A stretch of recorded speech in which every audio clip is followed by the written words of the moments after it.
I have an amazing idea. Again, let's talk about that next on the Church Revitalization Podcast. Hello, and welcome to the Church Revitalization Podcast, brought to you by the Malphurs Group team, where each week we tackle important, actionable topics to help churches thrive. And now, here's your hosts, Scott Ball and AJ Matthew. Welcome to the Church Revitalization Podcast. My name is Scott Ball. I'm joined by my friend in person and co-host AJ Matthew. That doesn't happen often. No, it almost never happens. Actually, it did happen just a few weeks ago. I was sipping a cafe au lait in the background of an episode that you did with our friend and coworker Danny Laverty. On another continent. Yeah, that's right, across the pond. But today we're here in Dallas, Texas. We're actually certifying some new guides for the Malphurs Group this week. And so we have the opportunity to record this podcast together. It's good to be with you. Yeah, it's always, anytime we can be together is a fun time. We have a good time together. We have a good time, that's right. So speaking of having a good time, a good transition. Yeah. We're continuing our Deep on DiSC series, mini-series here on the podcast, 4 weeks. We're talking about, as a leader, if you're a D, an I, an S, or a C. And so today we're talking about being an I-type leader, and the I stands for influence. So being someone who has a lot of influence and leveraging that. Just to reorient ourselves again on the DiSC, if we have, a horizontal axis. That's horizontal. All right, let's look at myself here. I'm looking at the screen, guys, so that I can make sure that so over here, if you think this is sort of a task orientation to a people orientation, and then vertically here, introversion to extroversion. Whew, I'll get through this.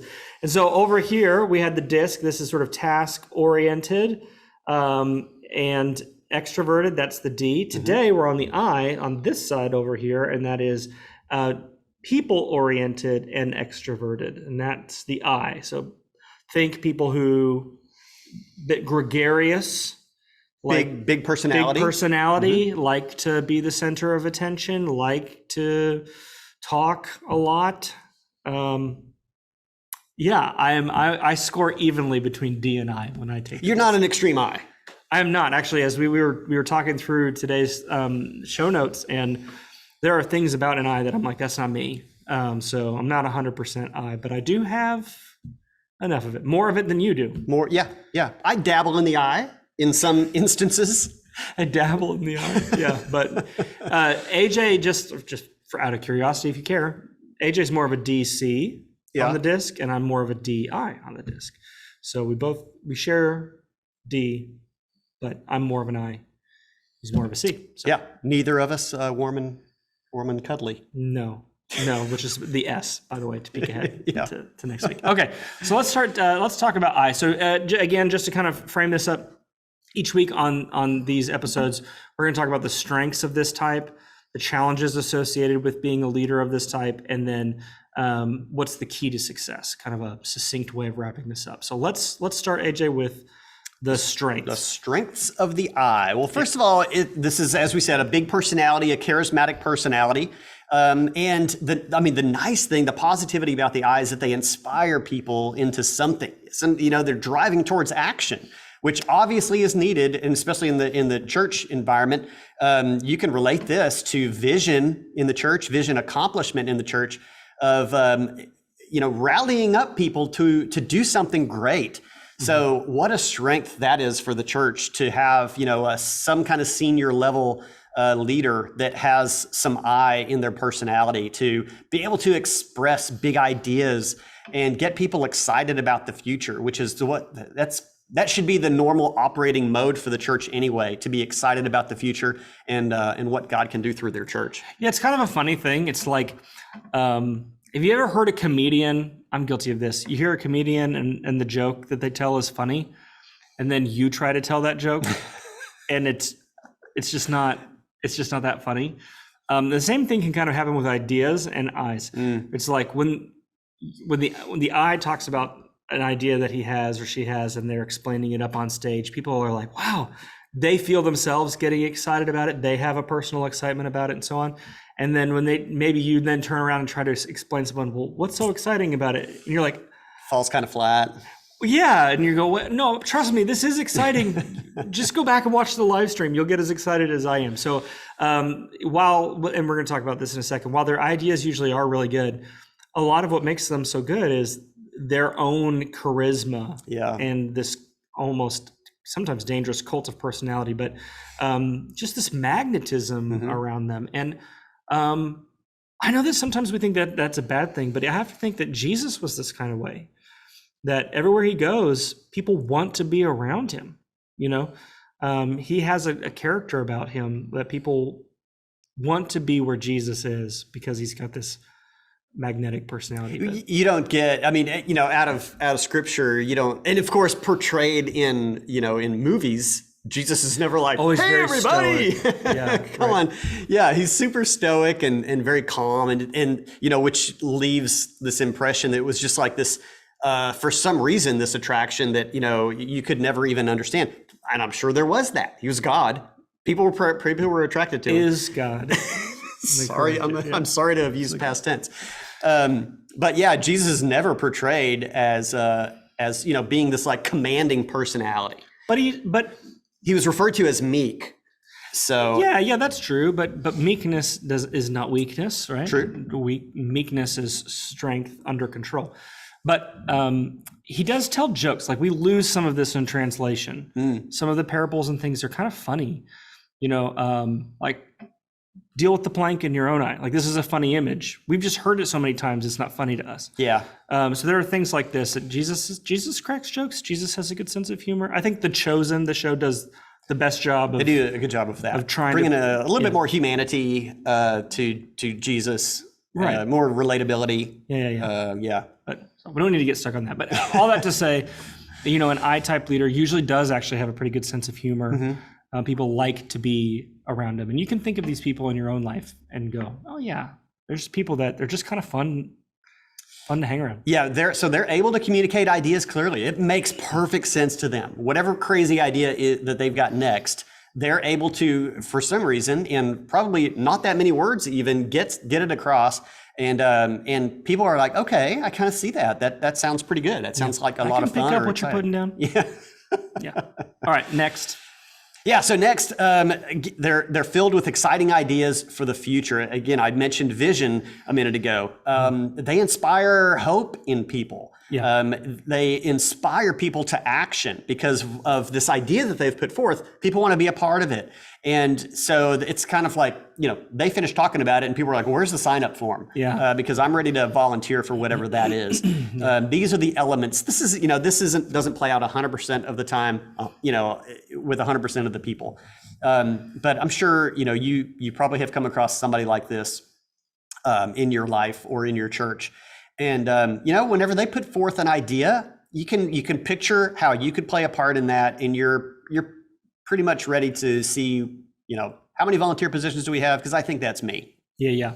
And so they always have, I kind of joke the I stands for influence, but it could just as easily stand for ideas. They're the idea guy. They're never short on ideas. If anything, they have too many, and they almost can't control the ideas that come in. But the reason why their ideas are so attractive largely is because of their own excitement about them. They're excited about the idea, and it makes you think, wow, this is probably really a good thing. We should get behind this. And so this is so necessary in a church, especially in a situation where maybe things haven't been going well for a long time, and people feel like our best days are behind us, and there's no hope for the future. To have someone come in and go, man, you see this, but I see this. That really fuels a lot of hope in a church. So they're usually very visionary type folks. Yeah, I hadn't actually even thought of that because I said I dabble in the I. You have more I, but whenever I'm working with the church, I know you experience this for sure. And we begin to get to know them better. We begin to see some of the potential that they have that they don't see themselves. Yeah. That's when that portion of our personality, I think, comes out in helping to inspire them to, to greater things and to positive changes in the church. But yeah, I almost laugh when we work with a church that goes, man, yeah, we have a hard time reaching young families. And then the church is literally across the street from an elementary school. Like, what are you talking about? Yeah. It's just right there. So those kinds of things. Yeah. And we joked, our opener today was Scott having another idea. That's multiple times a week. That's how the Zoom, whenever I answer the Zoom call that I see is coming in from Scott Ball, he's wanting to tell me about an idea. What about this? and so, that's again, this is a good example of varying personality or personality types, working well as a team. Because, as soon as I hear Scott's latest idea, I'm already processing, all right, what would it take for that to work? What strengths do we have that could make that possible? What weaknesses or gaps do we have that we would have to, fill in to make that possible? Who would we have to, hire to make that work? So, Scott can bounce ideas off, and then, together we can work out whether that's feasible or not, whether it's sustainable or not. So yeah, a good eye actually doesn't get too deflated if you poke a hole. I mean, it depends. Sometimes they can, but very often, like you, so here's a little team hack. If you're an I, partner yourself up with a C. A C doesn't want to come up with the ideas. They don't feel threatened by your ideas. And an I typically isn't the same kind of dominant personality that a D is. And so they pair really well together. And a C is going to go like, all right, well, here's what the budget it would take. Here's what we would need in terms of management. Here's what it would take in terms of a plan. And honestly, those kinds of things might make the I go, ugh. That sounds actually like too much work. Or they may go, okay. And that's actually a good gauge for an I to go, is this really a good idea? Because as the C is putting all of the details around that, that's helping them to vet, is this good or not? And so, yeah, just anecdotally, AJ, we share a D, but he's more of a C. And so he'll often go, well, what about this? Have you thought about this? Have you thought? And I'm like, but I'm not offended, and I'm able to move on because guess what? I'll wake up tomorrow and I have another one. Pull another one out of the hat. So that's okay. Yeah. So the I's are really effective at building wide networks. So lots of acquaintances, and they'll remember details about people. So they're not, saying that they're shallow, that sounds bad, but they have enough depth to retain information about people, and they could maybe even pull that out years later. Like, I know a guy. They're the I know a guy. Yeah. That the guy may not know them very well, probably doesn't, but they know the guy. But that's okay. As connectors and networkers, they can be super helpful for the people that are within their spheres of getting other people together to accomplish things. So, that's a strength, but it can also play into a weakness that we'll get into next when we talk about challenges. Yeah. This is the part for me of an I that's not so much me. I don't love that. I'm more of a D as it relates to that. So I don't love to work a room. I don't love to I want to get everybody's number like that. I kind of have to make myself do those things. So that's not so much me, but a true I, like someone who's more fully 100% an I, they love to work the room. They generally aren't going to have super deep relationships with everybody, but they're going to kind of know by the end of the party, they will have met everyone.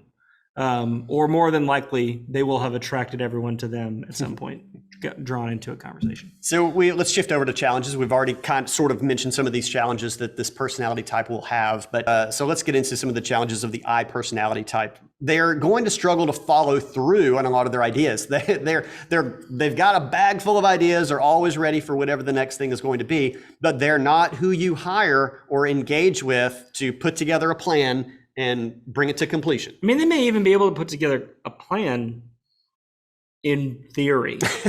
They just don't want to do it. I mean, kind of all the hard work, and this kind of leads into the third one, but all of that stuff that it takes to get something done gives them a tummy ache. They're like, oh, no, thank you. So, they have to be pushed to follow through, honestly, in the best case scenario, you never really put them in the position where that has to be their thing. Keep them in the spot. The challenge for them is if you can keep them in keep them excited about a thing. Like if you're going to do a vision in your church, it's going to take more than 5 minutes for it to come to life. So if they can stay excited about it and keep focusing on rallying people around that and communicating around it and riffing on it a little bit enough so that people continue to be excited, but don't put them in a position where they have to be the one who's managing the follow through.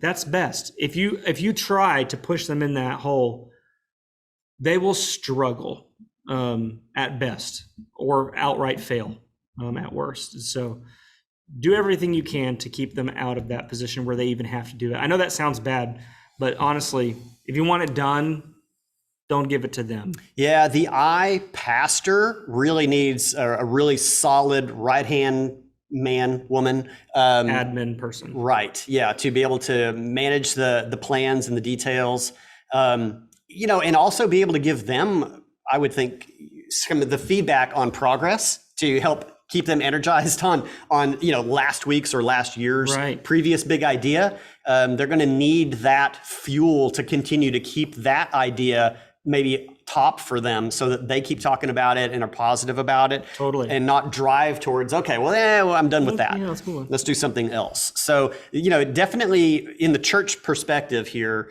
if your senior leader is an it's really important for them, well, first of all, to have the self-awareness of the necessity of a strong team around them of varying personality types so that those big ideas can really come to life. Yeah.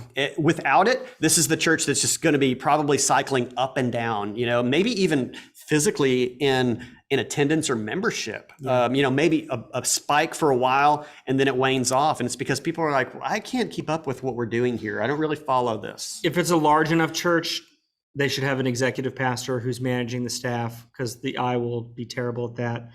In a smaller church, at least a really good, strong admin assistant who's handling most of the details and then surrounding him with team members. And, the elders maybe have to be a little bit more structured. Yeah. You can't surround him with a whole bunch of other people who are like, yeah, that sounds great. And they never do anything. So but it's a challenge for them. Following through is a challenge. The second one is establishing deep relationships can be really difficult. Yeah.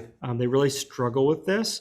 It's one of the ironies because they're people, but they struggle to trust. So they'd rather know a lot of people than know people really deeply. So they maybe only have one or two close friends because they really want to be liked. They really want people to like them and like their ideas and think that they're cool and all of that. And there's a genuine fear. It's a little bit sad, but there's a genuine fear that if people saw the real me, then they wouldn't like me. They would just flat out reject me. And so getting to the point where someone really can see them and know them for who they are and not just the persona that they put off, it's really hard for them. And so you got to monitor that. We all need people. People need people.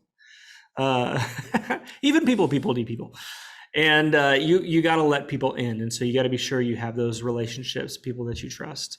Anything else you want to say on that? Yeah. So I mean, if that's you and you haven't done, gone through any kind of sort of self-discovery in that area, then maybe we're kind of striking a chord for you today that can help improve your leadership capabilities and your relationship capabilities. Yeah, for sure. By investigating that for yourself a little bit more. All right. So our last challenge here is that the I is going to rely too heavily on the ideas and not get into, we sort of touched on this. Yeah, the influence and not leveraging those relationships to, accomplish the tasks and getting the hard work done. Yeah. I mean, leadership, it's not just the whiteboard moments. Like it's managing people and their problems and figuring out where is the money going to come from, and all of these. There's ideas and then there's reality, and when those things come in conflict, I was kind of joking about it, but really it almost makes them have an upset stomach. They just can't handle it. They're like, oh. And so it goes back to partnering with the right people, having the right team around you, but also, put your big boy pants on. Like if you're going to play in the big game, you have to be willing to do some things that make you feel uncomfortable. And so while you don't want to set that person up to be in a position where they're going to fail, there is a little bit of a responsibility that an I has to put on their shoulders and go, okay, I'm going to do this. Like, I'm going to follow through. Yeah, and this is probably of if you wanted to kind of boil this down into two challenge areas, one on the relationship or the relational side and one on the work side. This is much easier for them to overcome than the relational side. Because, you can just challenge yourself to do some work, you can have a C, put a list together for you that you can actually work through, as uncomfortable as it might be, or as something you don't want to do. That's a lot easier for the I than, becoming a little bit more relational, opening up your level of trust with somebody and going deeper in a relationship. I'm convinced that most people who are ADHD are probably just I's. Like, no, I don't want to, and I can actually relate to this because this is me. I have these fits of energy and focus, where I can plow through and I can just get in the zone and get tunnel vision and get a lot of things done. Mm-hmm. And then other times be like, it's like pulling teeth to try to get me to respond to one email. Like, you can do this. You can write that email. I don't know if anyone else can relate to that, but that's me. And that's my I. That's like, I don't want to. I just want to come up. I just want to bug AJ with another idea. So, draw me into it, and then we'll waste a bunch of time together because we're all both avoiding doing something. You'll do that sometimes. You'll be like, we have talked about this for too long. We gotta move on. Like this part right here. Right. Let's move on. The keys to success for the I is managing this creativity and optimism. So keeping themselves in check, but also don't lose it. Definitely don't lose it. The world needs the eyes. Yeah, that's right. Yeah, so your creativity, your optimism, your charisma, they bring hope to people who feel lost and directionless. And trust me, there's a lot of that out there. So, but be sure to follow through on your commitments. Really vet your ideas. Think hard about them before you unleash them on the world. Have some people that you trust. Like I have an AJ who can be a sounding board. I'm gonna be honest with you. My wife is a C. I cannot share every idea I have with her because it's just too much. Like because she's doing what AJ does and she's thinking through the mechanics of it. And so she's going, all right, well, that would mean we'd have to do this, that. And so I kind of have to be careful and go, all right, if I'm going to share this idea, I have to feel like it's a pretty good one. And that's a skill you have to learn. And that's not hiding anything, because the reality is I could wake up tomorrow and not care about that anymore. So I have to be sure I really care about something before I share it. And if you're an I, you need to do this. You need to be intentional about what you put out in the world, and be ready to follow through on it. But if you'll do that, you can leverage your influence to bring kingdom-minded dreams to life. Yeah. And so the world needs I-type leaders. And if that's you, then the world needs you. And Jesus is calling you. Absolutely, yeah. Or, if there's that person that sometimes maybe you don't take seriously enough, that is, they may be the one that's in a position to help really bring words to the vision for your church. So you've got this individual, you're like, oh, they're always another idea. Maybe now you'll go, maybe God has them here for a reason. Yeah. Let's bring them into the circle and have a discussion, hear what their ideas are. And, maybe there's some gold there. Yeah, for sure. So, hey, thank you so much for listening to today's episode. We're episode 137. So if you go to malphursgroup.com/137, and like last week, we've got the free DiSC assessment. Yeah. I just feel like I should say it only gives you your top result. So it doesn't tell you, oh, you scored this on, it's just a quick DiSC assessment. Yes. Yeah. So unfortunately, it's not more. If you take it and go, I'd love more information, honestly, just Google DiSC assessment, and you'll probably get a more robust one. But the one on our website is just a fast, quick DiSC assessment. It's just going to give you your top type. But if you're there anyway, go ahead. Yes, that's right. malphursgroup.com/137. Read today's article and watch this. I encourage you to watch these episodes, especially once they're all done, with your team so that you can better understand one another. With your elder team or your board or your staff, it will help you relate better to one another and leverage one another's gifts as you lead together. So thanks again for watching today's episode. We'll be back with you next week. Unfortunately, not in person. No.